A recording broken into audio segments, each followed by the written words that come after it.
অবৈধ সম্পদ অর্জনের দায়ে দুদকের করা মামলায় বিএনপি নেতা সাদেক হোসেন খোকার ১৩ বছরের কারাদণ্ড, সম্পত্তি ক্রোকের নির্দেশ। অবৈধ সম্পদ অর্জন করার কারণে 10 বছরের সশ্রম কারাদণ্ড এবং তথ্য গোপন এবং মিথ্যা তথ্য প্রদানের জন্য 3 বছরের বিনাশ্রম কারাদণ্ড। জ্ঞাত আয় বহির্ভূত যে সম্পদের এই মামলা, এটা কোনো স্পর্শকাতর মামলা না। সাদেক হোসেন খোকা ন্যায় বিচার থেকে বঞ্চিত হয়েছে। ৭১-এ মানবতা বিরোধী অপরাধী সালাউদ্দিন কাদের ও মুজাহিদের ফাঁসির রায়ের রিভিউ আবেদনের শুনানি 2 নভেম্বর। বেশি সময় লাগার তো কথা না, তার আমি আগেরবারই বলছি যে রিভিউ স্কোপটা খুব লিমিটেড।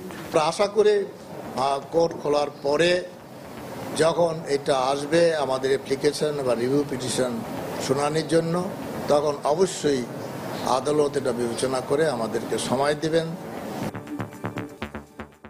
দেখছিলেন প্রধান শিরোনাম। দুপুরের সময়ের সঙ্গে আছি আমি মিজানুর রহমান খবির এবং আমি তানজিম মুনিয়াত। এবার অন্যান্য শীর্ষ সংবাদ।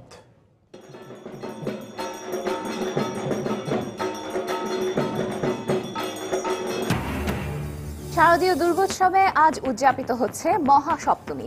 মণ্ডপে মণ্ডপে বিহিত পূজা, সন্ধ্যায় আরতি। জাতীয় অর্থনৈতিক পরিষদের ৭ম পঞ্চবার্ষিক পরিকল্পনা অনুমোদন, 5 বছরের মধ্যে প্রবৃদ্ধি 8% নিয়ে যাওয়ার লক্ষ্যমাত্রার ঘোষণা। দেশের বেশিরভাগ মেডিকেল কলেজে নেই যোগ্য শিক্ষক ও মানসম্মত হাসপাতাল। নতুন ডাক্তারদের নিম্নমুখী মানের কথা স্বীকার করল বিএমডিসিও। সরকার নির্ধারিত ভাড়ার চেয়ে এখনো বিভিন্ন রুটে আদায় হচ্ছে বাড়তি ভাড়া। বর্তমান সেবার মান অনুযায়ী ভাড়া আরও কমানো উচিত, মন্তব্য যোগাযোগ বিশেষজ্ঞদের। এবং পণ্যবাহী কন্টেইনার পরিবহনে গতি আনতে স্বতন্ত্র কোম্পানি গঠন করতে যাচ্ছে রেলওয়ে। অনুমোদনের অপেক্ষায় প্রস্তাবনাটি।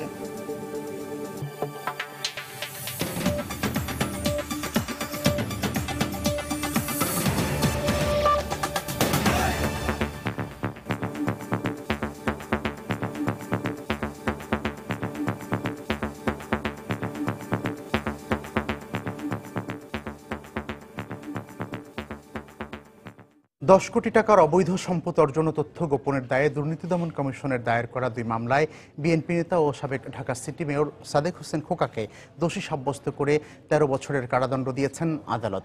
একই সঙ্গে আদালত 11 লাখ টাকা জরিমানার পাশাপাশি তার সম্পত্তি ক্রোকেরও নির্দেশ দেন। সকালে ঢাকা বিশেষ জজ আদালত 2-এর বিচারক আবু আহমেদ জমাদার এই রায় ঘোষণা করেন।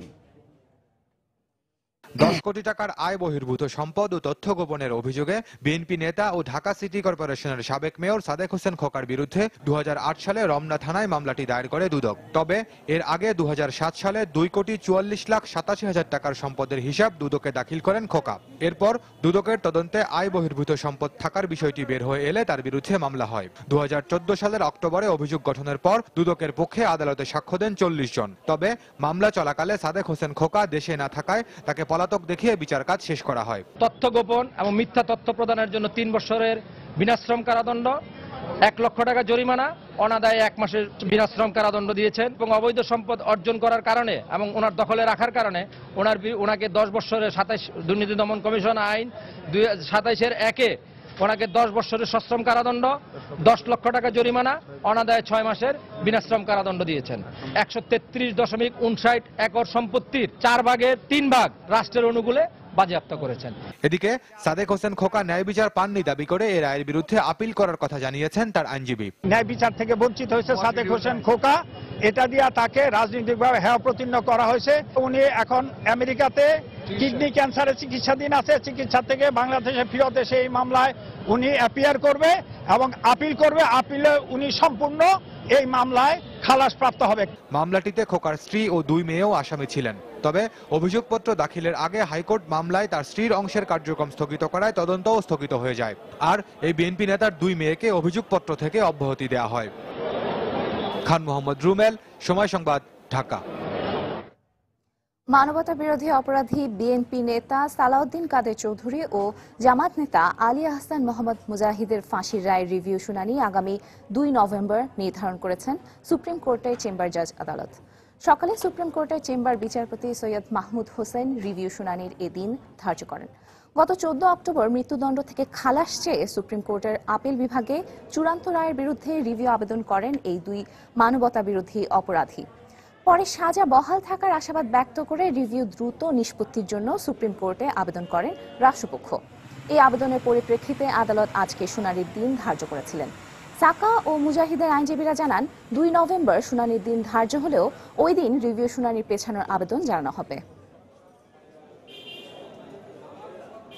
আদালত অতি সত্বর সেগুলো নিষ্পত্তি করার জন্য শুনানির দিন ধার্য করেছেন। সুতরাং এই রিভিউ পিটিশন দুটোও সেভাবে তাড়াতাড়ি শুনানির দিন ধার্য করা হোক। এটা কতক্ষণ সময় লাগবে না লাগবে সেটা আদালতের বিষয়।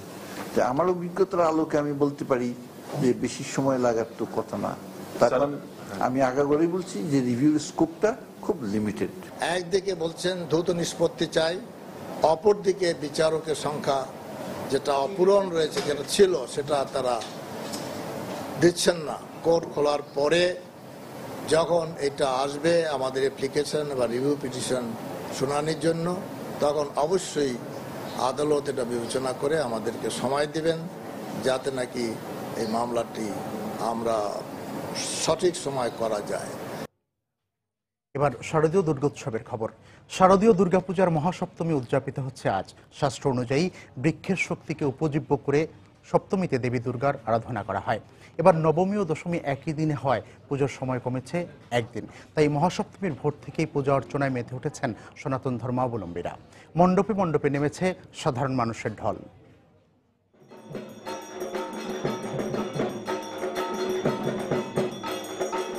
মর্তে এসেছেন দেবী দুর্গা।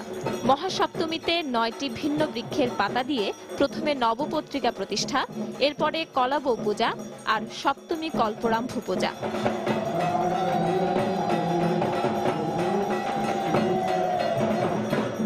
পূজা শেষে মায়ের চরণে অঞ্জলি দিতে ঢল নামে ভক্তদের।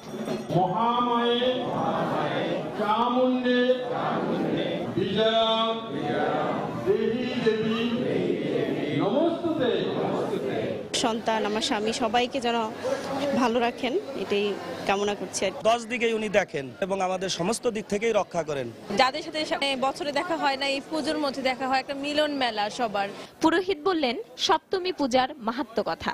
মায়ের চরণে আমরা সমর্পণ করেছি বিভিন্ন রকম ভেষজ দ্রব্য, যেমন সর্বৌষধি, মহৌষধি ইত্যাদি।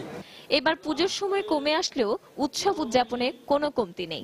একদিন আমাদের কম হয়ে যাচ্ছে, আনন্দটা একদিনেই করতে হবে। যাই হোক, আশাটা খুবই খুশির, আনন্দের, কিন্তু যখন বিদায় নেয় তখন খুবই কষ্টের আর কি। পুজোতে খুব কম সময় পাওয়া গেছে, তারপর আমরা চেষ্টা করব সব জায়গায় ঘুরে বেড়াতে। বুধবার কুমারী পূজা সহ মহা অষ্টমীর বিহিত পূজা শুরু হবে সকাল 8টায়। দুষ্টের দমন আর শিষ্টের পালন, এই ব্রত নিয়ে আবারও পৃথিবীতে এসেছেন দেবী দুর্গা। 4 দিন ব্যাপী এই পূজার আনুষ্ঠানিকতা পালন করা হলেও মহাসপ্তমী আর মহা অষ্টমীতে সবচেয়ে বেশি পূজা উদযাপন করে থাকেন হিন্দু ধর্মাবলম্বীরা। আর তাই আজ মহাসপ্তমীতে মণ্ডপে মণ্ডপে নেমেছে হিন্দু ধর্মাবলম্বীদের ভিড়। পারমিতা হিল, সময় সংবাদ, ঢাকা। এই মুহূর্তে সিলেটের রামকৃষ্ণ মিশনে আছেন রিপোর্টার আব্দুল আহাদ। আমরা সরাসরি চলে যাচ্ছি তার কাছে।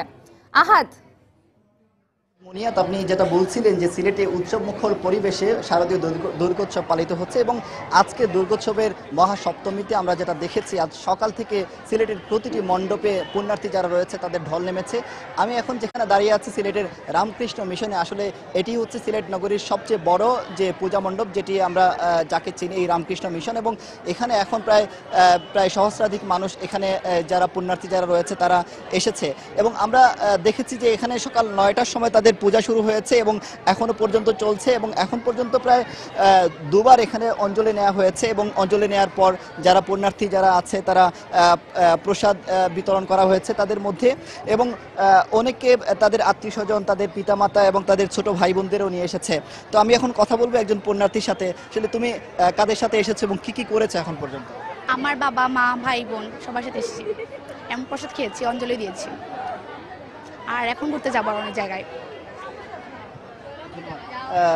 মুনিয়াত, আপনি যেটা শুনলেন যে তার বাবা মার সাথে সে এসেছে, এবং একটি বিষয় আপনাদের জানিয়ে রাখি যে সিলেট কি এমনকি সারা বাংলাদেশকে বলা হয় সাম্প্রদায়িক সম্প্রীতির দেশ।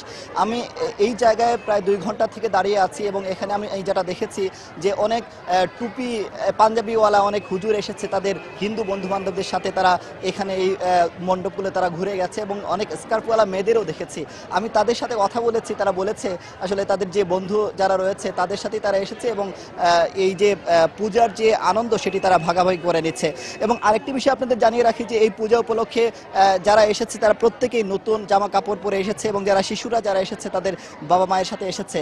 তো আমি একটু কথা বলবো একজন শিশুর সাথে। তুমি কার সাথে এসেছো এবং কি করেছে একটু বলো। ধন্যবাদ। আসলে এরকম অনেক শিশুরাই এই জায়গায় এসেছে। তো মুনিয়াত, এই ছিল আমার কাছে সিলেটের যে শারদীয় দুর্গোৎসবের সর্বশেষ খবর। মুনিয়াত, সিলেটের রামকৃষ্ণ মন্দির থেকে সপ্তমী পূজার সবশেষ খবর জানাচ্ছিলেন আমাদের রিপোর্টার আব্দুল আহাদ। পুরাণ মতে যখন আর কোনো আশ্রয় থাকে না, অন্যায় আর অকল্যাণ ঘিরে ধরে চারপাশ, মহিষাসুরের মতো অশুভ শক্তির কাছে পরাজিত হন দেবতারাও, তখন দুর্গতি নাশিনীর আবির্ভাব হয় এক মহাশক্তির। অন্যায়ের বিরুদ্ধে দেবতাদের ক্রোধ আর তেজের সমন্বয়ে তৈরি অপরূপ এ নারী মূর্তির নাম দুর্গা, যিনি বধ করেন মহিষাসুরকে, দেবতাদের ফিরিয়ে দেন দেবালয়। মহাশক্তিরূপী এই নারীকে পূজা করেছেন দেবতারাও। কিন্তু নারীর যে বাস্তব রূপ সমাজে সদা বিরাজমান, তার স্থান কোথায়? তার উত্তর খুঁজেছেন শাতিলা শারমিন। ক্যামেরায় ছিলেন শামসুল হক প্রিন্স। দেবী সর্বভূতেষু শক্তিরূপেণ সংস্থিতা, নমস্তস্যৈ নমস্তস্যৈ নমস্তস্যৈ নমো নমঃ। পৃথিবীর সকল জীবের মাঝে যে দেবী অশুভ আর অকল্যাণ দমনের শক্তিরূপে বিরাজ করেন, তাকেই বহুকাল ধরে প্রণতি জানিয়েছে এ ভূখণ্ডের মানুষ। শুধু দুর্গাই নন, এ অঞ্চলে ধন সম্পদ, শিক্ষা সহ সব আশ্রয়ের জন্য দেবতা নয়, বরাবরই পূজা করা হয়েছে কোনো না কোনো দেবীকে। দেবী বলতে এখানে নারীকে বুঝেছে। হিন্দুদের হয়তো পুজো হতে পারে, উৎসবটা কিন্তু সবার। একটা নারী মূর্তিকে আমরা শ্রদ্ধা নিবেদন করছি। এই শিক্ষাটা দ্বারা এটা শিক্ষা হয় নারীর প্রতি শ্রদ্ধা নিবেদনের একটা উৎকৃষ্ট নিদর্শন। বাস্তবে দেবীর প্রতিমূর্তি নারী সমাজের কাছ থেকে পায়নি তার স্বীকৃতি। পুরুষতান্ত্রিক সমাজের একটা দ্বৈত নীতি এর মধ্যে প্রতিফলিত হয়। সেই কারণে নারীকে দেবী হিসেবে যেভাবে তারা আরাধ্য করে, তার ঘরে যখন নারী থাকছে কিংবা তার অফিসে সহকর্মী হিসেবে নারী থাকছে, সে আরাধ্যের জায়গা থাকছে না, সে সম্মানের জায়গা থাকছে না। অমানসিক পরিশ্রমের এমন ঘাম বরাবরই ঝরেছে নারীর, তারপরেও তিনি অধস্তন।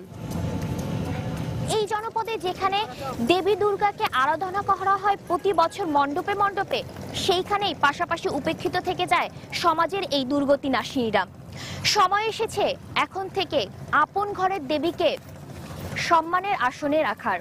শাতিলা শারমিন, সময় সংবাদ, ঢাকা। সপ্তম পঞ্চবার্ষিক পরিকল্পনার অনুমোদন দিয়েছে জাতীয় অর্থনৈতিক পরিষদ। এই পরিকল্পনার শেষ বছর 2020 সালে জিডিপি প্রবৃদ্ধি 8% উন্নীত করার লক্ষ্যমাত্রা ধরা হয়েছে। সকালে রাজধানীর আগারগাঁওয়ে এনইসি সম্মেলন কক্ষে প্রধানমন্ত্রীর সভাপতিত্বে সপ্তম পঞ্চবার্ষিক পরিকল্পনার এই অনুমোদন দেওয়া হয়। এতে দারিদ্র্যের হার 6.2% নামিয়ে আনার লক্ষ্যমাত্রা ধরা হয়েছে। এছাড়া সার্বিক মূল্যস্ফীতি মোট জিডিপির 5.5% নামিয়ে আনার লক্ষ্যমাত্রা নির্ধারণ করা হয়েছে, যা এখন 7-এর ঘরে রয়েছে। সপ্তম পঞ্চবার্ষিক পরিকল্পনার শেষ বছর রপ্তানি আয়ের লক্ষ্য ধরা হয়েছে $54.4 বিলিয়ন। এছাড়া রাজস্ব আয়ের লক্ষ্য ধরা হয়েছে মোট জিডিপির 14.2%। আমাদের জিডিপিতে প্রবৃদ্ধির হার আমরা রেখেছি, গড় জিডিপির হার আমরা অর্জন করবো 7.4%। গড় জিডিপিতে প্রবৃদ্ধি হবে আমাদের 7.4%, এবং শেষ বছর 2020 সালে আমাদের অর্জন হবে 8%। মূল্যস্ফীতি আমাদের বর্তমানে 6.3% আছে, এটাকে আমরা কমিয়ে 5.5% আমরা নিয়ে আসবো। আমরা এই 5 বছরে আমরা কর্মসংস্থানের ব্যবস্থা করব রিয়েল সেক্টর ইকোনমিতে আমরা 1.29 লাখ মানুষের জন্য। শিক্ষা দানের জন্য প্রয়োজন যোগ্যতা সম্পন্ন শিক্ষক, অথচ কয়েকটি সরকারি ও বেশিরভাগ বেসরকারি মেডিকেল কলেজে নেই প্রয়োজনীয় শিক্ষক। আর শিক্ষার্থীদের জ্ঞান অর্জনের জন্য এসব মেডিকেল কলেজ সংশ্লিষ্ট হাসপাতালে নেই প্রয়োজনীয় সংখ্যক বিভাগ, এমনকি রোগীও। এতে প্রতি বছর শিক্ষাগত দুর্বলতা নিয়েই ডাক্তারি সার্টিফিকেট পাচ্ছেন বিপুল সংখ্যক শিক্ষার্থী। ডাক্তারি সনদ দেওয়ার প্রতিষ্ঠান খোদ বিএমডিসি কথা স্বীকার করলেও এর প্রতিকারে দৃশ্যমান কোনো তৎপরতা নেই সরকারের। রিপোর্ট করছেন ইজাজ শোমেক। Bangladesh medical and dental council BMDC তথ্য অনুযায়ী প্রতি বছর প্রায় ৫,০০০ ছাত্র ডাক্তারি সনদ পাচ্ছে। অভিযোগ রয়েছে শিক্ষা ও প্রশিক্ষণের ঘাটতি নিয়েই এসব শিক্ষার্থী ডাক্তারি পেশায় নিয়োজিত হচ্ছেন। একটা স্টুডেন্টের জন্য ওখানে ক্লাসরুম নাই। হসপিটাল এবং কলেজের সাথে যে সমন্বয়টা এটা বেশিরভাগ ক্ষেত্রে হয় না। গ্রাজুয়েশন কমপ্লিট করার পরে দেখা যায় যে আমাদের পেশেন্টের সাথে ওরিয়েন্টেশনে আমরা ডিসকমফোর্ট ফিল করি। নতুন অনুমোদন দেয় দেশে এখন ৩৪টি সরকারি এবং ৬৯টি বেসরকারি মেডিকেল কলেজ রয়েছে। বিশেষজ্ঞরা বলছেন রাজধানীর কয়েকটি বাদে অধিকাংশ মেডিকেল কলেজেই প্রয়োজনীয় সংখ্যক শিক্ষক ও মানসম্মত হাসপাতাল নেই। সবচেয়ে বড় সংকট কিছু কিছু বেসরকারি মেডিকেল কলেজে এস্টাবলিশড বড় হাসপাতাল এবং পর্যাপ্ত রোগীর অভাব। মেডিকেল শিক্ষাটা হলো একটা ফুল টাইম এডুকেশন। যদি সেটা না হয় তাহলে কখনো মেডিকেল কলেজের একজন ছাত্র পরিপূর্ণ শিক্ষা পাবে না। এই বিশেষজ্ঞের মতে এজন্য জনস্বাস্থ্য হুমকির মুখে পড়ার আগেই যথাযথ ব্যবস্থা নেওয়া দরকার। ওইসব জায়গা থেকে যে ডাক্তাররা বেরিয়ে আসবে তাদের মেসিভ 2 বছর ইন্টার্নশিপ অথবা 2 বছর একটা ট্রেনিং দরকার। আর বিএমডিসিও নতুন ডাক্তারদের নিম্নমুখী মানের কথা স্বীকার করে বলছে এ ব্যাপারে স্বাস্থ্য মন্ত্রণালয়কে জোরালো ভূমিকা নিতে হবে। অনেক ডেফিসিট রয়ে গেছে শিক্ষা উপকরণ এবং এই পেশেন্ট। বিশ্ববিদ্যালয় পরীক্ষা নেয়, বিএমডিসি লাইসেন্স দেয়, কিন্তু মূল পার্টি হলো সরকার। ডাক্তারের মতো প্রাণ রক্ষাকারী ও সংবেদনশীল পেশার মান ধরে রাখতে বিশেষজ্ঞরা মেডিকেল শিক্ষা ও ওষুধ প্রশাসনকে স্বাস্থ্য মন্ত্রণালয় থেকে আলাদা করার পরামর্শ দেন। ইজাজ শৌমিক, সময় সংবাদ, ঢাকা। সরকার নির্ধারিত ভাড়ার চেয়ে এখনও বিভিন্ন রুটে আদায় হচ্ছে বাড়তি ভাড়া। রাজধানীর বিভিন্ন গন্তব্যে যাতায়াতকারী যাত্রীরা আজও এই অভিযোগ করেছেন। এদিকে গণপরিবহনের সংকটের কারণে পরিবহন মালিকদের কাছে এক প্রকার জিম্মি হয়ে পড়েছেন সাধারণ যাত্রীরা। যোগাযোগ বিশেষজ্ঞরা বলছেন বর্তমান সেবার মান অনুযায়ী ভাড়া আরও কমানো উচিত। এদিকে নিয়মিত তদারকি এবং আলোচনার মাধ্যমে যাত্রীদের সমস্যা সমাধানের কথা জানালেন বিআরটি-এর চেয়ারম্যান। রিপোর্ট সেলিয়া সুলতানার। বুয়েটের এক গবেষণা অনুযায়ী ঢাকা বিভাগে যাত্রীবাহী বাস এবং পরিবহনের সংখ্যা 5 থেকে 5,500। এর মধ্যে 60% লোকাল সার্ভিস হলেও বাকি 40% গেটলক বা সিটিং সার্ভিস হিসেবে পরিচিত। কিন্তু গেটলক বা সিটিং সার্ভিসের নামে বিশেষ এই পরিবহন ব্যবস্থার পরিচালনার আচরণ লোকাল সার্ভিসের মতো। গুলশান থেকে আসতাম শাহবাগে 10 টাকা, এখন জায়গা আমার 20 টাকা। ঠিক আছে, আমার ফার্মগেট থেকে শাহবাগ আসতাম আমি 5 টাকা, এখন চলে যায় প্রায় 7-8 টাকার মতো। সার্ভিসের মান কখনো বাড়ে নাই, সার্ভিসের মান আরো নিম্নমানের হয়েছে, সিটিং এর নামে চিটিং হয়েছে। যোগাযোগ বিশেষজ্ঞরা বলছেন পৃথিবীর অন্যান্য দেশের তুলনায় বাংলাদেশে যাত্রী ভাড়া তুলনামূলক কম হলেও সেবার মান বিবেচনায় যাত্রী ভাড়া আরো কম হওয়া উচিত। যে সেবা আমাদের বাস অপারেটররা দিচ্ছেন সেই অনুযায়ী কিন্তু ভাড়া আরো কম হওয়া উচিত। গেট লক বা সিটিং সার্ভিস এসবের কথা বলে যাত্রীদের কাছ থেকে বেশি ভাড়া না নিয়ে বরং সব লোকাল নেচার করে দিলাম এবং সবাই ভাড়া দিল কি বেসিসে, যে আমি যতটুকু ডিস্টেন্স ট্রাভেল করব সেই অনুযায়ী আমার যতটুকু ভাড়া দেওয়ার দরকার আমি ততটুকু ভাড়া দিলাম। যে ভাড়া বাড়ানোর সঙ্গে সঙ্গেই এই যে একটা নৈরাজ্য সৃষ্টি হয় এবং মালিকদের দৌরাত্ম্য বাড়ে। আর আমরা যেটা লক্ষ্য করেছি যে সরকার মালিকদের চাপের কাছে উন্নতি স্বীকার করতে বাধ্য হয়। তবে বিআরটি-এর চেয়ারম্যান সমস্যার সমাধানে আবারও দিলেন পুরনো ব্যবস্থাপত্র। সংশ্লিষ্ট কর্তৃপক্ষ বা আমরা এখানে আমরা নিশ্চুপ আমরা বসে আছি কিনা, আমাদের কার্যক্রম চলছে এবং আলাপ আলোচনা করে সমাধানের রাস্তাটা বিবেচনাটা প্রাধান্য দেওয়া উচিত আগে। পাশাপাশি যাত্রীদের জিম্মি করে পরিবহন কর্তৃপক্ষের ধর্মঘট করে সাধারণ মানুষের হয়রানি বন্ধ করতে সরকারের দৃঢ় পদক্ষেপ নেওয়া জরুরি বলে মনে করেন সাধারণ মানুষ। সেলিয়া সুলতানা, সময় সংবাদ, ঢাকা। দুপুরের সময়ে আরো থাকছে ঝিনাইদহে আগুনে দগ্ধ হয়ে মা ও শিশুর মৃত্যু, আহত আরো 2 জন, মেয়ের জামাইয়ের বিরুদ্ধে আগুন দেওয়ার অভিযোগ। এবং আজ চট্টগ্রামে শুরু হচ্ছে আন্তর্জাতিক ক্লাব কাপ। প্রথম ম্যাচে ঢাকা আবাহনীর মুখোমুখি করাচি ইলেকট্রিক। চট্টগ্রামের আবাহনী প্রতিপক্ষ ইস্ট বেঙ্গল। আমদানি রপ্তানি পণ্যবাহী কন্টেইনার পরিবহনে গতি আনতে অবশেষে স্বতন্ত্র কোম্পানি গঠন করতে যাচ্ছে বাংলাদেশ রেলওয়ে।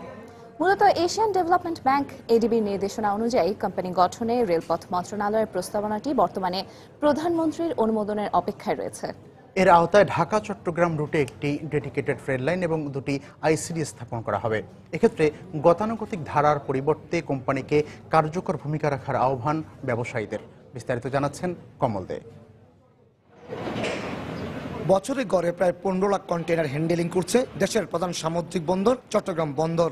বন্দরের অবস্থান চট্টগ্রামে হলো আমদানি রপ্তানি বাণিজ্যের সিংহভাগই রাজধানী ঢাকা কেন্দ্রিক, যে কারণে পণ্যবাহী বিপুল কন্টেইনার সড়ক পথে আনা নেওয়ার কারণে সব সময় ব্যস্ত থাকছে ঢাকা চট্টগ্রাম মহাসড়ক। এক্ষেত্রে বাংলাদেশ রেলওয়ের বড় ধরনের ভূমিকা পালনের সুযোগ থাকলেও নানা সমস্যার কারণে তা সম্ভব হয়ে ওঠেনি। অবশেষে কিছুটা টনক নড়েছে কর্তৃপক্ষের। সার্ভিসকে আরো উন্নততর করার জন্য এটাকে আমরা আলাদা একটা কোম্পানি গঠনের চিন্তা ভাবনা করছি এবং এইটাকে চালু করার ক্ষেত্রে প্রয়োজনীয় কাজকর্ম প্রায় শেষ পর্যায়ে। কোম্পানি গঠনের পর এর আওতায় ঢাকা চট্টগ্রাম রুটে নতুন লাইনের পাশাপাশি স্থাপন করা হবে নতুন দুটি আইসিডি। আমাদের বেশিরভাগ কন্টেইনারই হয়তো রেলে পরিবহন হবে, এর সাথে সাথে রাখার জন্য আবার আলাদা আইসিডি হবে। প্রতিদিন চট্টগ্রাম বন্দরে 2 থেকে 2,500 কন্টেইনার ডেলিভারি হয়। এর মধ্যে মাত্র 70 থেকে 80টি কন্টেইনার রেলপথে ঢাকা পাঠানো হলো, বাকিগুলো পাঠানো হয় সড়ক পথে। বাংলাদেশ রেলওয়ে যদি এরকম চিন্তা ভাবনা করে যে ডেডিকেটেড লাইন হবে, এটা জন্য বাংলাদেশের যে ভলিউম অফ কন্টেইনার বেড়ে যাবে, এটা হ্যান্ডেল করার জন্য একটা পজিটিভ অ্যাসপেক্ট। ব্যবসা ফ্রেন্ডলি যেন হয় এই নিয়ম কানুনের মধ্যে, এরকম কোম্পানি হলে আমাদের জন্য এটা খুব ভালো খবর হবে। সড়ক পথের চেয়ে খরচ কম এবং ঝুঁকিমুক্ত হওয়ায় কন্টেইনার পরিবহনের ক্ষেত্রে ব্যবসায়ীদের পছন্দের তালিকায় রয়েছে রেলপথ, কিন্তু নানা জটিলতায় শেষ পর্যন্ত তাদের সড়ক পথকেই ব্যবহার করতে হয়। কমল দে, সময় সংবাদ, চট্টগ্রাম। লাইসেন্স পাওয়ার 3 বছর পর অবশেষে চট্টগ্রাম বন্দর থেকে পানগাঁওয়ে কন্টেইনার পরিবহনে যুক্ত হচ্ছে বেসরকারি অপারেটরদের জাহাজ। বাংলাদেশ নৌকল্যাণ সংস্থা সহ 4টি অপারেটরের 5টি জাহাজ ডিসেম্বরের মধ্যে এই রুটে কন্টেইনার পরিবহন শুরু করবে। তবে ব্যবহারকারীদের মতে জাহাজের শিডিউল ঠিক রাখা সহ পানগাঁওর সাথে ঢাকার বিভিন্ন শিল্পাঞ্চলের সরাসরি সড়ক যোগাযোগ স্থাপিত হলেই এই রুটটি জনপ্রিয় হবে। বিস্তারিত জানাচ্ছেন হাজরা শিউলি। কম খরচে অভ্যন্তরীণ নৌপথে পণ্যবাহী কন্টেইনার পরিবহন করতে 2012 সালে পানগাঁও আইসিটির জন্য 32টি প্রতিষ্ঠানকে লাইসেন্স দেয় সরকার, কিন্তু মুনাফার নিশ্চয়তা না থাকায় কেউ এতদিন এগিয়ে আসেনি। এ অবস্থায় পুরনো 3টি জাহাজ কিনে 2013 নভেম্বরে পানগাঁও আইসিটি চালু করে চট্টগ্রাম বন্দর, কিন্তু নানা অব্যবস্থাপনায় ব্যবহারকারীদের সাড়া না পেয়ে সম্প্রতি জাহাজগুলো সামিট পোর্ট অ্যালায়েন্সকে ভাড়া দেয় বন্দর। তবে ট্যারিফ ছাড় সহ বন্দর কর্তৃপক্ষের বিভিন্ন পদক্ষেপে বেসরকারি 4টি অপারেটর এবার এই রুটে কন্টেইনার পরিবহন শুরু করতে যাচ্ছে। আমরা আশা করছি যে সামনে 2-1 মাসের মধ্যে 3-4টি আরো প্রতিষ্ঠানের জাহাজ নিয়ে আসবে। রোড শো করা হচ্ছে, আসলে রোড শোটি ঢাকা হচ্ছে কারণ আমাদের কন্টেইনার যতগুলো নামে 98% কন্টেইনারের 70% কন্টেইনার ঢাকামুখী হয়। তবে ব্যবহারকারীরা বলছেন এই রুটকে জনপ্রিয় করতে চার্জ ছাড় সহ জাহাজের শিডিউল ঠিক রাখতে হবে। এখানে অনেক কনসেশন দিতে হবে, আর জাহাজের সংখ্যা বাড়াতে হবে। যারা কার্গো দিবে তারা তো চাইবে না যে তাতে কার্গোটা ক্যান্সেল হয়ে যাক। গাজীপুর সাভার বেল্টে আমাদের যে ফ্যাক্টরিগুলি রয়েছে তাদের পক্ষে এই ঢাকা শহর পেরিয়ে ওই পানগাঁ যাওয়া কিন্তু তাদের জন্য একটু ডিফিকাল্ট। এই বিশেষজ্ঞের মতে পানগাঁও রুটকে পুরোদমে সচল করতে আমদানি রপ্তানি সংশ্লিষ্ট বিভিন্ন সংস্থা সহ বিদেশি ক্রেতাদের সাথে বৈঠক করে তাদের আশ্বস্ত করতে হবে। 3টার জায়গায় এখন 8টা জাহাজ হতে যাচ্ছে ডিসেম্বরের মধ্যে। এখনই সুযোগ সরকারের উদ্যোগটা গ্রহণ করা। বছরে 1.5 লাখ টিউস হ্যান্ডলিং এর সামর্থ্য থাকলেও গত 2 বছরে বন্দরের 3টি জাহাজ পানগাঁও রুটে মাত্র 2000 টিউস কন্টেইনার পরিবহন করেছে। হাজরা শিউলি, সময় সংবাদ, ঢাকা। 9 লাখ টাকা বকেয়া বিলের জন্য গ্যাস সংযোগ বিচ্ছিন্ন থাকায় 2 বছর ধরে শিক্ষার্থী তোলা হচ্ছে না সিলেট এমসি কলেজ ছাত্রাবাসে। তবে শিক্ষার্থীরা বলছেন এটি কর্তৃপক্ষের অজুহাত মাত্র। তাদের দাবি, শিক্ষার্থী তোলা হলে ছাত্র সংগঠনগুলো আবারও সংঘর্ষে জড়িয়ে পড়তে পারে এমন ভয় থেকে কর্তৃপক্ষ ছাত্রাবাস খালি রাখছে। এদিকে এই ছাত্রাবাসটি দীর্ঘদিন ধরে পরিত্যক্ত থাকায় নষ্ট হয়ে যাচ্ছে মূল্যবান জিনিসপত্র। নৌশাদ আহমদ চৌধুরীর ছবিতে রিপোর্ট আব্দুল আহাদের। 2012 সালের 8 জুলাই ছাত্রলীগ ও শিবিরের সংঘর্ষের সময় পুড়িয়ে দেয়া হয় এমসি কলেজ ছাত্রাবাস। এরপর প্রায় 6 কোটি টাকা ব্যয়ে দ্রুত সময়ের মধ্যে ছাত্রাবাসটি পুনর্নির্মাণ করা হয়। আর 2013 সালের 9 অক্টোবর শিক্ষামন্ত্রী নুরুল ইসলাম নাহিদ উদ্বোধন করেন ছাত্রাবাসের, কিন্তু আজও ছাত্রাবাসে তোলা হয়নি শিক্ষার্থীদের। হোস্টেলে থাকলে আমাদের খরচটা কমে যেত, যাতায়াতের সুবিধা হইতো, তাহলে আমার ভাড়াটা কম হতো। এইখানে হোস্টেলের সুবিধাটা আগে অনেক ভালো ছিল। শিক্ষার্থীদের অভিযোগ, মূলত সংঘর্ষ এড়াতেই ছাত্রদের তোলা হচ্ছে না হোস্টেলে। তবে এই অভিযোগ অস্বীকার করে অধ্যক্ষ জানালেন, বকেয়া গ্যাস বিলের জন্য সংযোগ বিচ্ছিন্ন থাকায় বন্ধ রয়েছে ছাত্রাবাস। এমসি কলেজ প্রশাসন এই জন্যই উত্তর দিচ্ছে না যে তারা এমনিতে উপরে সাধারণ স্টুডেন্টদেরকে বলছে যে এখানে আমরা যদি এই হোস্টেলটা চালু করি এখানে আবার মারামারি লাগবে। এই বিষয়টা মনে হয় এটা ভিত্তিহীন। আমরা উদ্যোগ গ্রহণ করেছি ছেলেদেরকে যত তাড়াতাড়ি সম্ভব এখানে ওঠানোর জন্য। আমাদের বকেয়া কিছু গ্যাস বিল বাকি আছে, ওই গ্যাস সংযোগ বিচ্ছিন্ন বিধায় আমরা ছেলেদেরকে উঠাতে পারছি না। এমসি কলেজে ইন্টারমিডিয়েট, অনার্স ও মাস্টার্সে শিক্ষার্থীর সংখ্যা 10,000-এরও বেশি। ঐতিহ্যবাহী এই ছাত্রাবাসের 6টি ব্লকের সামনেই রয়েছে খেলার মাঠ। যে মাঠে মেধাবীরা সকাল বিকেল খেলা করত, সেগুলো এখন গোচারণভূমি। তবে দিনের বেলা এগুলো গরুর দখলে থাকলেও রাতে পুরো ছাত্রাবাসটি পরিণত হয় মাদকাসক্তের নিরাপদ আস্তানায়, এমন অভিযোগ স্থানীয়দের। আব্দুল আহাদ, সময় সংবাদ, সিলেট। আবারও দুর্গাপূজার খবর। সারা দেশে ব্যাপক উৎসাহ উদ্দীপনার মধ্য দিয়ে উদযাপিত হচ্ছে দুর্গাপূজার মহাসপ্তমী। মণ্ডপে মণ্ডপে ঘুরে দেবী দর্শন করছেন ভক্তরা। নিজের জন্য, পরিবারের জন্য প্রার্থনা করার পাশাপাশি সারা দেশের কল্যাণ ও সমৃদ্ধি কামনা করছেন তারা। ব্যুরো প্রতিবেদকদের পাঠানো তথ্য ও ছবি নিয়ে ডেস্ক রিপোর্ট। আকর্ষণীয়ভাবে সাজানো মন্দির, ঢাকঢোল, শঙ্খ, উলুধ্বনি, পুরোহিতের মন্ত্রপাঠে মুখরিত চারপাশ। মহাসপ্তমী উদযাপনে সকাল থেকেই ফেনীর পূজা মণ্ডপগুলোতে শুরু হয় ভক্তদের আগমন। প্রদীপ জ্বালিয়ে তারা প্রার্থনা করেন দেবীর কাছে। দুর্গোৎসবের দ্বিতীয় দিন সপ্তমীর বিহিত পূজায় রংপুরের মণ্ডপগুলো ভক্ত অনুরাগীদের উপস্থিতিতে মুখর ছিল। পরে দেবীর প্রতি অঞ্জলি দেন তারা। এদিকে রাজশাহীতে ধূপধুনো আর প্রদীপ জ্বালিয়ে দেবীর কাছে প্রার্থনা করেন ভক্তরা। পরে সবার মধ্যে প্রসাদ বিতরণ করা হয়। ব্রাহ্মণবাড়িয়ায় সকাল 8:53 প্রতিটি মণ্ডপে শুরু হয় মহাসপ্তমী পূজা। প্রকৃতির বিভিন্ন সৃষ্টির মধ্যে 9টি গাছের ফুল, ফল, পাতা দিয়ে সব অশুদ্ধকে শোধন করে দেবী দুর্গার পূজা করা হয়। বরিশালে 8:52 দেবী দুর্গার নবপত্রিকা স্থাপন ও সপ্তমী বিহিত পূজা শুরু হয়। এরপর নানা আচার পালন করেন পূজারীরা। এছাড়া চট্টগ্রাম ও ময়মনসিংহের মণ্ডপগুলোতে সকাল থেকে চলছে মহাসপ্তমী আনুষ্ঠানিকতা। সবার অকল্যাণ দূর করতে দেবীর কাছে শান্তি প্রার্থনা করছেন পূজারী ও ভক্তরা। ফাহমিদা মটুসি, সময় সংবাদ। হৃদরোগে আক্রান্ত চলচ্চিত্র অভিনেতা রিয়াজ এখন আশঙ্কা মুক্ত বলে জানিয়েছেন হাসপাতাল কর্তৃপক্ষ। গতরাতে বুকে ব্যথা অনুভব করলে রাজধানীর অ্যাপোলো হাসপাতালে ভর্তি করা হয় তাকে। সকালে চিত্রনায়ক রিয়াজের এনজিওগ্রাম করা হয় এবং বর্তমানে তাকে সিসিইউতে রাখা হয়েছে। রিয়াজের সহকর্মীরা জানান, রাজধানীর উত্তরায় মেহের আফরোজ শাওন পরিচালিত একটি সিনেমার শুটিং চলাকালে সোমবার সন্ধ্যায় রিয়াজ হৃদরোগে আক্রান্ত হন। পরে তাকে অ্যাপোলো হাসপাতালে ভর্তি করা হলে তার হার্টে 4টি ব্লক ধরা পড়ায় একটিতে রিং বসানো হয়।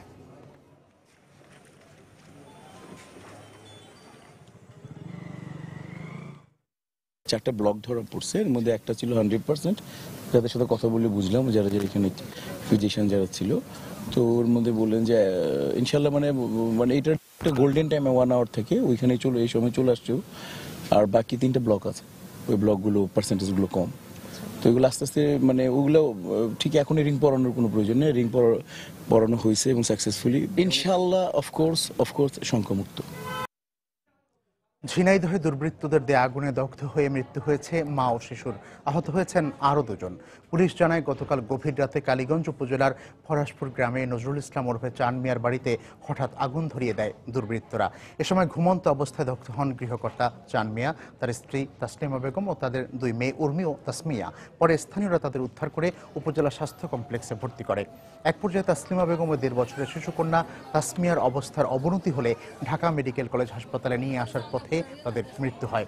এদিকে স্বজনদের অভিযোগ, পারিবারিক কলহের জের ধরে গৃহবধূ উর্মির স্বামী কামাল হোসেন চান মিয়ার ঘরে আগুন দিয়েছে।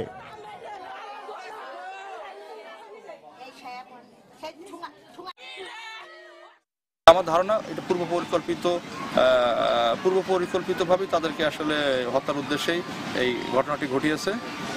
আর ইতিমধ্যে থানায় মামলা রুজু হয়নি, তারা এজাহার দাখিলের সঙ্গে সঙ্গে মামলা রুজু সহ আমাদের সমস্ত কার্যক্রম শুরু করব।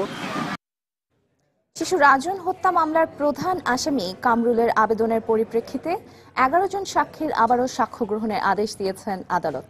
আগামীকাল সাক্ষ্য গ্রহণের দিন নির্ধারণ করা হয়েছে।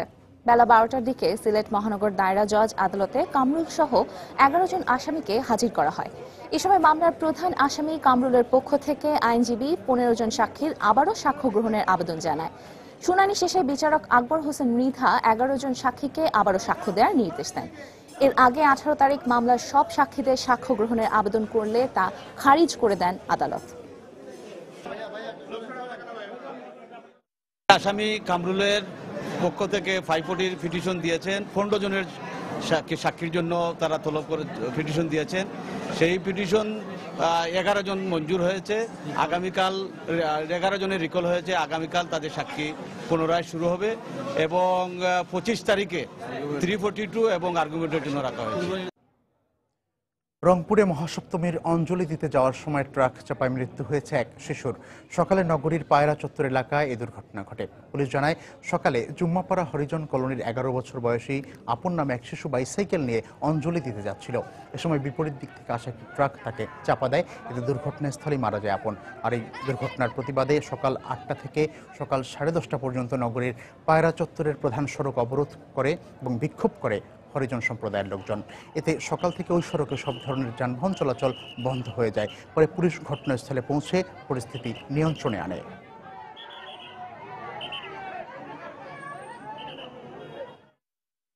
10-11 বছরের ছেলে সাইকেল চালাচ্ছিল। বিপরীত দিক থেকে একটি কৃষি মন্ত্রণালয়ের একটি ট্রাক আসছিল। মুখোমুখি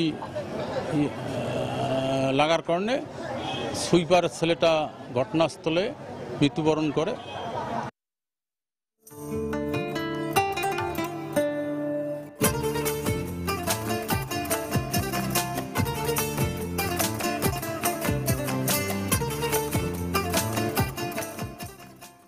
অজ্ঞতা আর অসচেতনতার কারণে রংপুরের গ্রামাঞ্চলের অধিকাংশ কিশোর কিশোরীরা এখনো পরিমিত খাদ্য ও পুষ্টিকর খাবার থেকে বঞ্চিত হচ্ছে।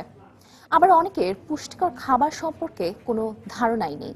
এছাড়া বয়ঃসন্ধিকালে এসব শিশুদের সঠিক ধারণাও দেয়া হয় না শিক্ষা প্রতিষ্ঠানে। এতে অনেকটা অসচেতনভাবেই বেড়ে উঠছে এখানকার শিশু কিশোরীরা। শাকিল মাহমুদের ক্যামেরায় মানিক সরকার রিপোর্ট।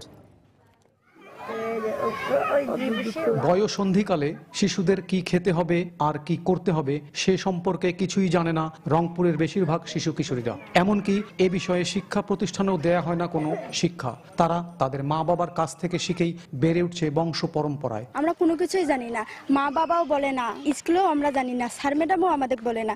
গার্জিয়ান হিসাবে যেটা পাচ্ছি শাক সবজি ততটুকুই তাদেরকে খাওয়ানোর চেষ্টা করতেছি। চিকিৎসকরা বলছেন বয়ঃসন্ধিকালে শিশুদের শারীরিক এবং মানসিক একটা পরিবর্তন আসে। এ সময়ে তাদের প্রচুর পুষ্টিকর খাবার দরকার।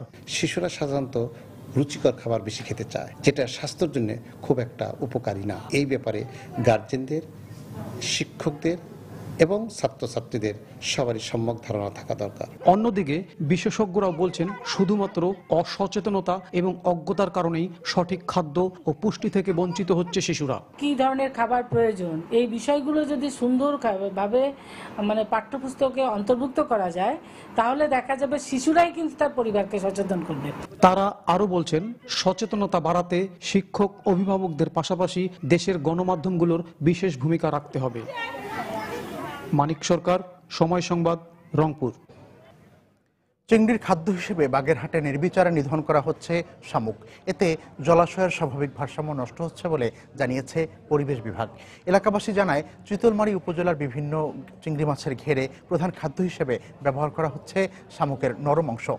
এক শ্রেণীর শামুক ব্যবসায়ী জেলার ফকিরহাট, মোল্লারহাট ও চিতলমারী সহ পাশের জেলা গোপালগঞ্জ, মাদারীপুর ও বরিশালের বিভিন্ন বিল থেকে এসব শামুক সংগ্রহ করছেন।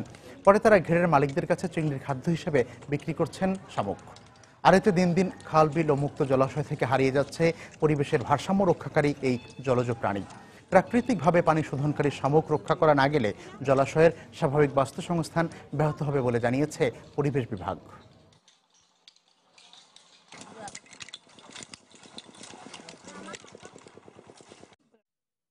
বগুড়ার হাটবাজারগুলোতে উঠতে শুরু করেছে আগাম শীতের সবজি। বাজার দর ভালো থাকায় লাভের মুখ দেখছেন কৃষকেরা। তবে অধিক দামের কারণে স্বল্প আয়ের মানুষেরা কিনতে পারছেন না এসব সবজি। আর আড়তদাররা বলছেন পাইকারি মূল্য বেশি থাকায় খুব একটা লাভ পাচ্ছেন না তারা। মাজেদুর রহমানের তথ্য ও রবিউল ইসলাম রবির ছবি নিয়ে ডেস্ক রিপোর্ট। কপি, মূলা, শিম থেকে শুরু করে শীতের আগাম সবজিতে ভরে গেছে জেলার সবচেয়ে বড় সবজির পাইকারি বাজার মহস্থান ও সুলতানগঞ্জ হাট। কিছুদিন আগেও বিভিন্ন ফসলের লোকসানের কারণে যে কৃষকের চোখে মুখে ছিল হতাশার ছাপ, এখন শীতের সবজি বিক্রি করে তাদের মুখে ফুটেছে হাসি। হাটে কপি নিয়েছিলাম, যদি এরকম বাজার থাকে আমাকে গৃহস্থর লাভ হইব। বর্ষা হয়ে মূল্য নষ্ট হয়ে গেছে, এবার ভালো মোটামুটি দাম পাচ্ছি। আর শীতের সবজি কেনার ইচ্ছা নিয়ে বাজারে গেলেও অনেক ক্রেতাই বেশি দামের কারণে কিনতে পারছেন না সবজি। যেখানে দরকার হাফ কেজি সেখানে নিলাম 1 পোয়া, যেটা না হলেই নয় তাই নিলাম আর কি, অল্প অল্প করে। অবশ্য পাইকাররা বলছেন বেশি দামে আগাম শীতের সবজি কিনে তাদের খুব একটা লাভ থাকছে না। যে দাম কিনি তাতে আমাদের পড়তা হচ্ছে না। চড়া দামে এখানে কিনতে হয়, কিন্তু আমাদের চট্টগ্রামে বিক্রি হয় তার চেয়ে অনেক কম রেটে। এই দুই হাটে প্রতি কেজি ফুলকপি 60 টাকা ও বাঁধাকপি 50 টাকা, মূলা 30 টাকা, শিম 80 থেকে 100 টাকা, বেগুন 40 টাকা, কাঁচামরিচ 80 থেকে 100 টাকায় বিক্রি হচ্ছে। এবার জেলায় 25,000 হেক্টর জমিতে শীতকালীন সবজি চাষ হয়েছে। সময় সংবাদ, বগুড়া। চাঁপাইনবাবগঞ্জের মহানন্দা নদীতে খাঁচায় মাছ চাষ পদ্ধতি দিন দিন জনপ্রিয় হয়ে উঠছে। স্বল্প খরচ ও কম সময়ে লাভের পরিমাণ বেশি হয় অনেকেই ব্যবসায় আগ্রহী হয়ে উঠছেন। সংশ্লিষ্টদের দাবি, সরকারি সহায়তা পেলে বেকার সমস্যার সমাধানে এই পদ্ধতি অনেকটাই কার্যকর ভূমিকা রাখতে পারে। মোহাম্মদ আল মাহবুবের পাঠানো তথ্য ছবি নিয়ে ডেস্ক রিপোর্ট। পত্রিকায় দেখে 2010 সালে 7 বন্ধু মিলে চাঁপাইনবাবগঞ্জের ভাগ্যপুর গ্রামে খাঁচায় মাছ চাষ শুরু করেন আলমগীর হোসেন। এরপর আর পেছনে ফিরে তাকাতে হয়নি তাদের। ক্যাশ ক্যাপিটাল কমের জন্য 7 জন ব্যবসা শুরু করেছিলাম, দেওয়ার পরে আবার দিকে দিকে সব ভাগ হয়ে যাওয়ার পরে আমরা এখন সব এককভাবে ব্যবসা তৈরি করেছি। তেলাপিয়া বাইরে খুব চাহিদা আছে, কিন্তু এটা যদি বাংলাদেশ সরকার এই ব্যবস্থাটা নিত তাহলে কিন্তু আমরা আরো এগিয়ে যেতাম। পোনা সংগ্রহ থেকে ক্রয় বিক্রয় যেমন নেই ঝামেলা, তেমনি নদীতেই মাছগুলো বেড়ে ওঠে বলে খাবার ছাড়া নেই তেমন কোনো খরচের ঝক্কিও। ধানি পোহনা, রেণু পোহনা যারা চাষ করে ওদের কাছ থেকে সংগ্রহ করি। একটা খাঁচাতে 1000 করে মাছ চাষ করা যায় এবং 25 থেকে 30,000 টাকা করে খরচ হয়। বর্তমানে সদর উপজেলার বিভিন্ন স্থানে 15টি দলে 170টিরও বেশি খাঁচায় মাছ চাষ হচ্ছে। বেকার যুবক, উৎসাহী যুবক, শিক্ষিত যুবক তারা এসে আমাদের কাছে আবেদন করে যে তাদেরকে এই প্রযুক্তিগত সহায়তা দেওয়ার জন্য। আমরাও প্রযুক্তিগত সহায়তা দিই। 2010 সালে চাঁপাইনবাবগঞ্জে প্রথম ব্যক্তি উদ্যোগে খাঁচায় মাছ চাষ করা হলেও মৎস্য বিভাগের তত্ত্বাবধানে শুরু হয় 3 বছর পর। 2013 সালে খাঁচায় মাছ চাষের উৎপাদন ছিল 18 মেট্রিক টন, আর 2015তে এসে দাঁড়িয়েছে 150 মেট্রিক টনে। সময় সংবাদ, চাঁপাইনবাবগঞ্জ।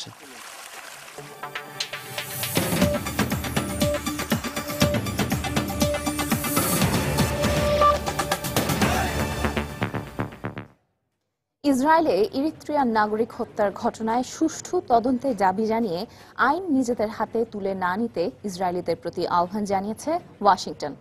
গত এক সপ্তাহে ইসরায়েলি বাহিনীর হাতে শতাধিক ফিলিস্তিনি আটকের নিন্দা জানিয়ে তেল আবিবকে এমন দমন-পীড়ন বন্ধের আহ্বান জানিয়েছে ফিলিস্তিনের নেতারা।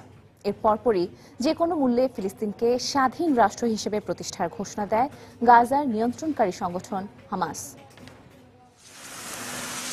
সোমবারও পূর্ব জেরুজালেম ও পশ্চিম তীরে ফিলিস্তিনি আন্দোলনকারীদের সঙ্গে ইসরায়েলি পুলিশের তীব্র সংঘর্ষ হয়। সংঘর্ষের সময় ব্যাপক ধরপাকড় চালায় পুলিশ। গণমাধ্যম জানায়, গত এক সপ্তাহে ইসরায়েলি বাহিনীর এমন সব তৎপরতায় শতাধিক ফিলিস্তিনি আটক হয়েছে। কোনো ধরনের মামলা ছাড়া এ ধরনের ঢালাও গ্রেফতারের নিন্দা জানিয়ে তেল আবিবকে দমনপীড়ন বন্ধের আহ্বান জানিয়েছে ফিলিস্তিনের ইউথ অ্যাডভোকেসি গ্রুপ সহ বিভিন্ন মানবাধিকার ও রাজনৈতিক সংগঠন। সোমবার ইসরায়েলের বীরশেবা শহরে এক ফিলিস্তিনির গুলিতে একজন সেনা নিহত হলে ঘটনাস্থলে আতঙ্ক ছড়িয়ে পড়ে। পরে ইসরায়েলি সেনাদের গুলিতে এক ইরিত্রীয় অভিবাসী মাটিতে লুটিয়ে পড়লে তাকে হামলাকারী ভেবে গণপিটুনি দেয় স্থানীয়রা। পরে হাসপাতালে ইরিত্রীয় ওই নাগরিকের মৃত্যু হয়। এ ধরনের সহিংসতা বন্ধের জন্য ইসরায়েলিদের প্রতি আহ্বান জানায় যুক্তরাষ্ট্র। আমরা ইসরায়েলিদের প্রতি আহ্বান জানাবো তারা যেন আইন নিজের হাতে তুলে না নেয়। সাম্প্রতিক সময়ে যে সহিংসতা ছড়িয়ে পড়েছে এ থেকে বের হয়ে আসতে হলে দুপক্ষকেই সহনশীল আচরণ করতে হবে। এদিকে পূর্ব জেরুজালেম ও পশ্চিম তীরে ছড়িয়ে পড়া ফিলিস্তিনি গণজাগরণ বা ইন্তিফাদার প্রতি সমর্থন জানিয়ে গাজার নিয়ন্ত্রণকারী সংগঠন হামাসের নেতারা বলেছেন, ফিলিস্তিনে ইসরায়েলিদের আগ্রাসন বন্ধ না হলে তাদের এই লড়াই আমরণ চলবে। সাম্প্রতিক সময়ে ইসরায়েলিদের অধিকৃত অঞ্চলে ছড়িয়ে পড়া সংঘাত সহিংসতায় বেশ কয়েকজন ইহুদি নিহত হওয়ার ঘটনায় ইসরায়েলি প্রধানমন্ত্রী বিনিয়ামিন নেতানিয়াহুর নিরাপত্তা নীতির প্রতি অসন্তুষ্টি প্রকাশ করেছে ইসরায়েলের সাধারণ মানুষ। তাদের দাবি, ইহুদিদের নিরাপত্তা নিশ্চিত করার যে ঝান্ডা হাতে নিয়ে নেতানিয়াহু তার নির্বাচনী প্রচারণা চালিয়েছিলেন তা ফলপ্রসূ করতে ব্যর্থ হয়েছেন তিনি। সঞ্জিদা ইসলাম, সময় সংবাদ। কানাডার সাধারণ নির্বাচনে জাস্টিন ট্রুডোর নেতৃত্বাধীন লিবারেল পার্টি জয়লাভ করেছে। দলটি ৩৩৮টি আসনের মধ্যে ১৮৮টিতে জয় পায়। এর মাধ্যমে অবসান ঘটল কনজারভেটিভ পার্টির ৯ বছরের শাসনকালের। এই বিজয়ের ফলে দেশটির প্রধানমন্ত্রী হতে যাচ্ছেন স্বাধীন বাংলাদেশকে স্বীকৃতি দেয়া কানাডার সাবেক প্রধানমন্ত্রী পিয়ার ট্রুডোর ছেলে জাস্টিন ট্রুডো। সোমবার স্থানীয় সময় সকাল 8:30 থেকে শুরু হয়ে ভোট গ্রহণ চলে সন্ধে 7টা পর্যন্ত। এবারের নির্বাচনে অংশগ্রহণকারী দলগুলো হলো ক্ষমতাসীন কনজারভেটিভ পার্টি, লিবারেল পার্টি ও নিউ ডেমোক্রেটিক পার্টি। অন্তর্বর্তী প্রধানমন্ত্রী স্টিফেন হার্পার চতুর্থবারের মতো নির্বাচনে প্রতিদ্বন্দ্বিতা করলেও তার দলকে পেছনে ফেলে বেশিরভাগ ভোট পেয়ে জয়ী হন জাস্টিন ট্রুডোর লিবারেল পার্টি।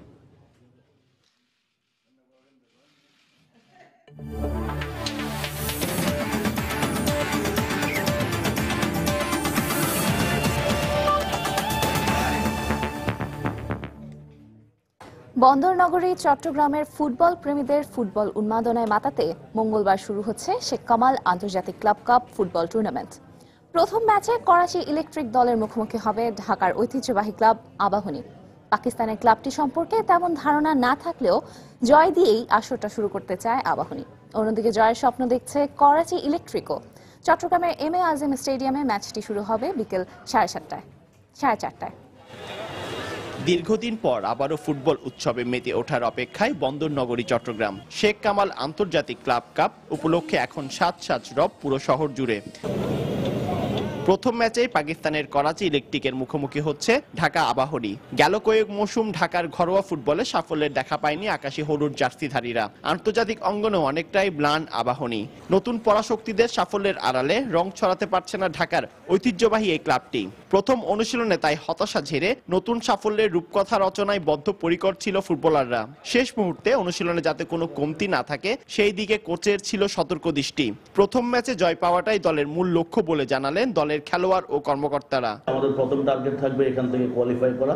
এই খেলার মধ্যে দিয়ে হয়তো টুর্নামেন্টের টোনটা সেট হতে পারে। খেলোয়াড়রা চেষ্টা করবে মাঠে যে সুযোগ আসবে সেটা যদি কাজে লাগাতে পারে আমার মনে হয় যে সেটা সম্ভব। সব প্লেয়ারই আপনার ফিট আছে এবং সেই কম্বাইন্ডনেসটা আমাদের ভিতরে আছে। আশা করি আপনাদের আশীর্বাদে আমরা এদিকে পাকিস্তানে এমন লিগের আয়োজন করা না হলেও এই আন্তর্জাতিক টুর্নামেন্টে অংশগ্রহণের মাধ্যমে পাকিস্তানের ফুটবল আরো এগিয়ে যাবে বলে মনে করেন করাচি ইলেকট্রিক দলের কোচ। দেশের বাইরে আমরা টুর্নামেন্ট খেলার তেমন সুযোগ পাই না। এই টুর্নামেন্টে খেলতে এসে খুব ভালো লাগছে। আশা করছি ম্যাচটা আমরা জিততে পারবো। নিজেদের সেরাটা দিয়ে প্রথম ম্যাচে জয় তুলে ভালোভাবে আসরটা শুরু করতে চায় দু দল। পার্থপ্রতিম বিশ্বাস, সময় সংবাদ, চট্টগ্রাম। আসরের দ্বিতীয় ম্যাচে স্বাগতিক চট্টগ্রাম আবাহনীর মুখোমুখি হবে কলকাতার ইস্ট বেঙ্গল। শক্তিমত্তার দিক দিয়ে চট্টগ্রাম আবাহনীর চেয়ে বেশ এগিয়ে আছে ইস্ট বেঙ্গল দল। তবে শক্তির বিচারে নয়, বরং মাঠের পারফরমেন্স দিয়ে জয় তুলে নিতে চায় স্বাগতিকরা। অন্যদিকে জয় ছাড়া কিছুই ভাবছে না ইস্ট বেঙ্গলও। চট্টগ্রামের এম.এ. আজিজ স্টেডিয়ামে এই ম্যাচটা শুরু হবে সন্ধে 7:30টায়। রিপোর্ট পার্থপ্রতিম বিশ্বাসের। ঢাকার ঘরোয়া লিগে গেল কয়েক বছর ধরে অংশগ্রহণ করলেও এখনো বড় কোনো টুর্নামেন্ট জিততে পারেনি চট্টগ্রাম আবাহনী। এবার নিজেদের শহরে অধরা সেই সাফল্য ঝুলিতে পুড়তে চায় তারা। প্রথম ম্যাচেই বেশ শক্ত প্রতিপক্ষ পশ্চিমবঙ্গের ক্লাব ইস্ট বেঙ্গলের মুখোমুখি হবে চট্টগ্রাম আবাহনী। গ্রুপ অফ ডেতে পড়লেও নিজেদের সেরা খেলাটা দিতে পারলে জয় পাওয়াটা অসম্ভব নয় বলে মনে করেন দলের কোচ। আমাদের তিনটি অপোনেন্টই অত্যন্ত শক্তিশালী দল। প্রথম আমাদের উদ্দেশ্যই হলো টপ 2-তে থাকা, গ্রুপ পর্যায়ে সেমিফাইনালে কোয়ালিফাই করার জন্য। আমার কাছে মনে হয় টুর্নামেন্টটা অনেক ইম্পর্টেন্ট আমাদের জন্য, যেহেতু আমরা হোস্টিং। আমরা যদি সবাই একত্রে মাঠে এবং মাঠের বাইরে যদি কাজগুলি করতে পারি, আমি মনে করি যে আমরা ভালো কিছু করতে পারবো ইনশাআল্লাহ। কলকাতার ঘরোয়া লিগে টানা 6 বারের চ্যাম্পিয়ন ইস্ট বেঙ্গল। প্রথমবারের মতো চট্টগ্রামে আসা ইস্ট বেঙ্গলের 13 জন খেলোয়াড় ভারতীয় সুপার লিগ খেলতে যাওয়ায় শক্তির দিক থেকে কিছুটা দুর্বল দলটি। দলে অনূর্ধ্ব 23 বছর বয়সী ফুটবলারের সংখ্যাই বেশি, সঙ্গে আছেন বেশ কজন অভিজ্ঞ ফুটবলার। তারুণ্য আর অভিজ্ঞতার মিশেলে গড়া এই দল নিয়ে শিরোপা জেতার ব্যাপারে বেশ আশাবাদী ইস্ট বেঙ্গল। এই প্লেয়ারদের যথেষ্ট মানগত যোগ্যতা আছে এবং এই প্লেয়ার চলে যাওয়ার আগে আমরা দুটো ম্যাচ খেলেছি, সেই দুটো ম্যাচে আমরা আনবিটেন ছিলাম এবং এদের যথেষ্ট দক্ষতা আছে, খুব ভালো প্লেয়ার, আপনাদের ভালো লাগবে। দীর্ঘদিন পর বন্দরনগরী চট্টগ্রামে শুরু হতে যাওয়া ফুটবল যুদ্ধ দেখতে মুখিয়ে আছে পুরো চট্টগ্রামবাসী। পার্থপ্রতিম বিশ্বাস, সময় সংবাদ, চট্টগ্রাম। দুপুরের সময়ের এই পর্যায়ে শিশু সংবাদ জানিয়ে দিচ্ছে আরেকবার। অবৈধ সম্পদ অর্জনের দায়ে দুদকের করা মামলায় বিএনপি নেতা সাদেক হোসেন খোকার 13 বছরের কারাদণ্ড, সম্পত্তি ক্রোকের নির্দেশ। ৭১ মানবতা বিরোধী অপরাধী সালাউদ্দিন কাদের ও মুজাহিদের ফাঁসির রায় রিভিউ আবেদনের শুনানি 2 নভেম্বর। জাতীয় অর্থনৈতিক পরিষদে ৭ম পঞ্চবার্ষিক পরিকল্পনা অনুমোদন, 5 বছরের মধ্যে প্রবৃদ্ধি 8% নিয়ে যাওয়ার লক্ষ্যমাত্রার ঘোষণা।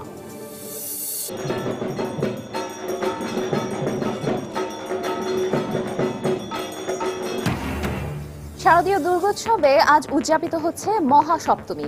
মণ্ডপে মণ্ডপে বিহিত পূজা, সন্ধ্যায় আরতি। এবং দেশের বেশিরভাগ মেডিকেল কলেজে নেই যোগ্য শিক্ষক ও মানসম্মত হাসপাতাল। নতুন ডাক্তারদের নিম্নমুখী মানের কথা স্বীকার করল বিএমডিসিও। এই ছিল দুপুরের সময়। যে কোনো খবর পেতে ভিজিট করুন সময়নিউজ.tv আর সঙ্গে থাকুন সময়ের।